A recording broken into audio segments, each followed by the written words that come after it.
Question हमारा है कि सेकंड नेम ऑफ पैरासीटामॉल। आपको बताना है पैरासीटामॉल का सेकंड नेम क्या है। तो देखिए पैरासीटामॉल का सेकंड नेम आप सभी लोग जानते हैं एसिटामिनोफेन है, एसिटामिनोफेन होता है।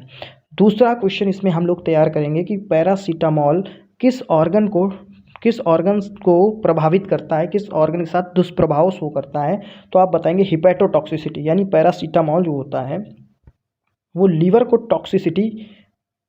टॉक्सिसिटी मतलब शो करता है लीवर से, यानी लीवर के साथ दुष्प्रभाव शो करेगा। और तीसरा इसका क्वेश्चन जो बनता है कि पैरासीटामॉल जो होता है इसको एंटागोनाइज करने के लिए अगर इसकी पॉइजनिंग हो जाए तो क्या देंगे हम लोग, क्या ट्रीटमेंट देंगे। तो आप देंगे एसिटाइल सिस्टीन। देखिए एक क्वेश्चन से हमारे 3 क्वेश्चन तैयार हो गए। पढ़ेंगे क्वेश्चन नंबर, इसका आंसर देख लेते हैं एसिटामिनोफेन, जो कि मैंने आपको बता दिया था। पढ़ेंगे क्वेश्चन नंबर 2 की तरफ। ORS contents. देखिए ORS का फुल फॉर्म क्या होता है, आपसे पूछा जा सकता है। ओरल रिहाइड्रेशन सॉल्यूशन या साल्ट। ठीक है, अब इसमें क्या क्या आता है, sodium and potassium chloride and dextrose. आप सभी लोग जानते हैं कि sodium chloride, potassium chloride and dextrose ये जो है कंपलसरी होता है ओरल रिहाइड्रेशन सॉल्यूशन में, यानी ORS में। क्वेश्चन नंबर 3 की तरफ हम लोग चलेंगे। Amber colour container indicate which type of drug property.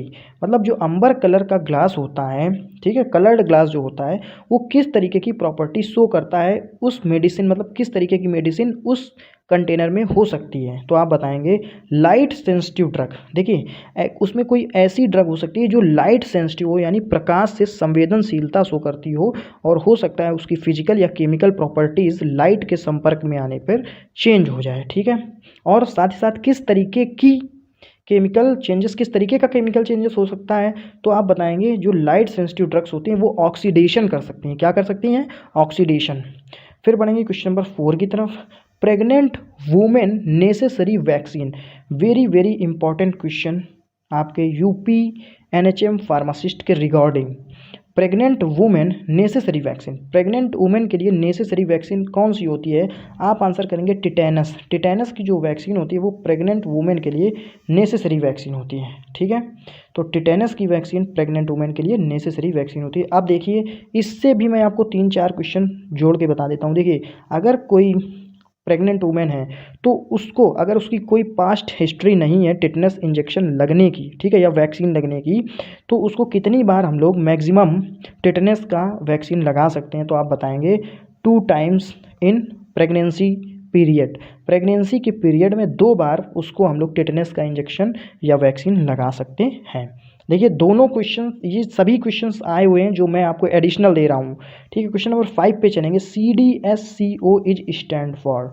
बहुत ही इंपॉर्टेंट क्वेश्चन है। CDSCO इज स्टैंड फॉर, आप बताएंगे central drug standard control organisation. Central drug standard control organisation.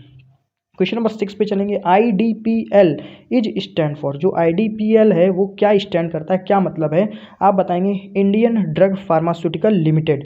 Indian drug pharmaceutical limited IDPL का फुल फॉर्म। फिर question number 7 पे चलेंगे। Yoga day. देखिए बहुत बार पूछा गया, 21 जून सभी जानते हैं, बाबा रामदेव खूब योगा करवाते हैं, तो योगा डे 21 जून। फिर बढ़ेंगे क्वेश्चन नंबर 8 पे। VED analysis. VED analysis, DSBM को क्वेश्चन आ गया। VED क्या होता है, vital essential and desirable. Vital essential and desirable. अब आपसे हो सकता है ये फुल फॉर्म पूछ लें या आपसे पूछ लें कि वाइटल एसेंशियल, VE का मतलब होता है, V का मतलब वाइटल, E का मतलब एसेंशियल, तो D का मतलब क्या है। तो जहां आपको डिज़ायरेबल मिल जाए वही आप टिक कर देंगे। फिर बढ़ेंगे क्वेश्चन नंबर 9 पे। Pharmacist day. देखिए हर बार पूछा गया है, हर बार ये क्वेश्चन आता है कि फार्मासिस्ट डे कब मनाया जाता है। आप बताएंगे 25 सितंबर। 25 of September is celebrating as a pharmacist day. ठीक है, फिर हम लोग बढ़ेंगे क्वेश्चन नंबर 10 पे। FEFO। भाई साहब ये क्वेश्चन यूपी NHM में सैम्स जब भी करवाती है तब ये क्वेश्चन इनका आता ही आता है। FEFO। 16 जून को फार्मासिस्ट का पेपर हुआ था एक बार, 2018 में, 2019-18 में ऐसा कुछ हुआ। 2019 में 16 जून को हुआ, उसमें इन्होंने पूछा, शायद 2018 में हुआ था। और अभी ये UPMSCL जूनियर फार्मासिस्ट 150 वैकेंसी थी, उसमें ही पूछा FEFO। तो इतना ज़्यादा इंपॉर्टेंट क्वेश्चन है, मैं आपको बता नहीं सकता हूँ। इसको आप रट लीजिए, तुरंत रटिए इसको। First expiry first out, first expire first out, पहले एक्सपायर होगी पहले बाहर जाएगी।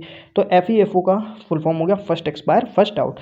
दोस्तों देखिए, अगर आपको ये सारे क्वेश्चन अच्छे लग रहे हो हमारे चैनल पे, तो प्लीज़ हमारे इस चैनल को सब्सक्राइब करें, वीडियो को लाइक करें और अपने दोस्तों तक जरूर शेयर करें। देखिए दोस्तों, आपको ज़्यादा कुछ नहीं करना है, बगल में सब्सक्रिप्शन का बटन है, आपको सब्सक्रिप्शन का बटन दबा देना है और साथ ही साथ जो नोटिफिकेशन है उसको आप बेल आइकन प्रेस कर दीजिए। ठीक है, आपका कुछ जाना नहीं है, आपको केवल प्रेस करना है। ठीक है, और क्या है, हम भी मोटिवेट होते हैं इससे, तो आपके लिए नए नए क्वेश्चन लाएंगे। ठीक है, देखिए अब जो GS का क्वेश्चन आया है, चंद्रयान 2 जो चंद्रयान 2 था उसे कहाँ से छोड़ा गया, तो आप बताएंगे श्रीहरिकोटा। श्रीहरिकोटा से छोड़ा गया था चंद्रयान 2। ठीक है, फिर बढ़ेंगे क्वेश्चन नंबर 12, 2019 का विंबलडन चैंपियनशिप किसने जीता। आपको बताना है जो विंबलडन चैंपियनशिप था 2019 का किसने जीता, तो आप बताएंगे नोवाक जोकोविच। इसको आप फिर से पढ़ लीजिएगा। देखिए ये जो मैं बता रहा हूँ, हो सकता है इस बार फिर से ये आ जाए क्वेश्चन। फिर क्वेश्चन नंबर 13 चलेंगे, गवर्नर ऑफ RBI। आपसे पूछा गया था कि RBI के गवर्नर कौन है, तो आप बता देंगे शक्तिकांत दास। शक्तिकांत दास इस समय भी हैं RBI के गवर्नर।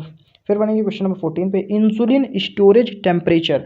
बहुत ही ज़्यादा इंपॉर्टेंट और बहुत ही ज़्यादा कन्फ्यूजनल क्वेश्चन है इंसुलिन स्टोरेज टेम्परेचर। देखिए अगर आप सेंट्रल फार्मासिस्ट का पेपर देखेंगे तो वहाँ पे आपको कह दिया जाता है not more than 1 degree Celsius, यानी आपको 1 डिग्री सेल्सियस से नीचे ही रखना है।